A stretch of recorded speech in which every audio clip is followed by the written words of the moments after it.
over the last decade, and particularly over the last couple of years, terrorism it's been a feature, hasn't it? Terrorism of the life in European cities. Olivier Guta is a security expert and managing director of Global Strat. Hello.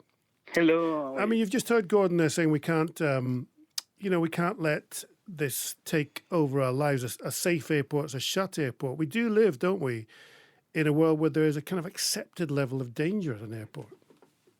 Yes, very much so. But we have the duty to make sure that we're not making it easy for terrorists to attack us. So, the physical security with the physical barriers that have been put in place in airports are a given. And it's dramatic that we didn't have that kind of security, for instance, on the bridges in London and at the Christmas market in Berlin.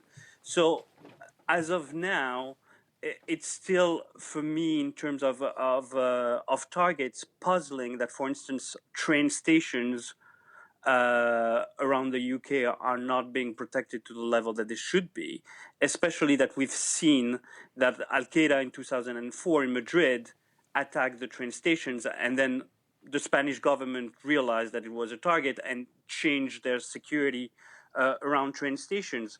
The same happened in France and Belgium after the attack against the TGV that was foiled, the man that was trying to kill passengers. As of now, I would say that the train stations and train in general are the weakest link. And I agree with your previous guest that airport and plane are much safer than other transport means. Okay, tell me about Terra Furniture. The what, sorry?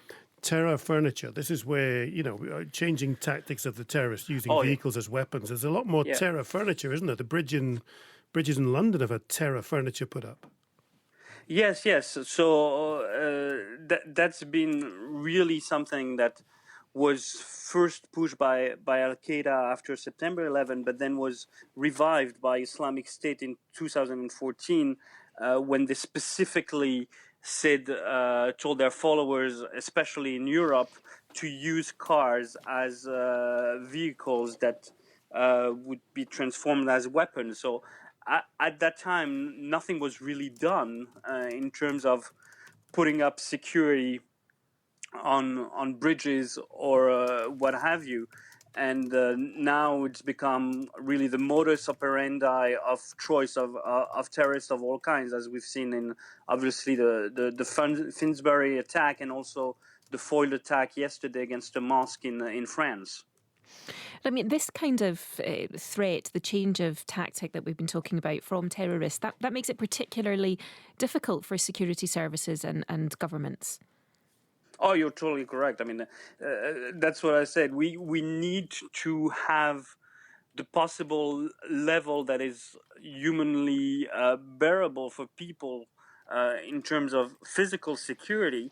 But then the terrorists will always find a way to get in, either on mopeds or, even blowing themselves up.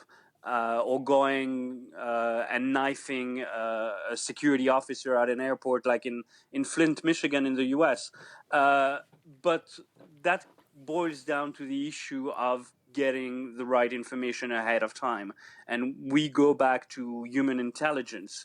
The only way that we're going to get much safer is to get access to human intelligence. And that's something that has been a little bit let down by a lot of the nations around the world, and they should get back to basics and as much as possible try to infiltrate the cells.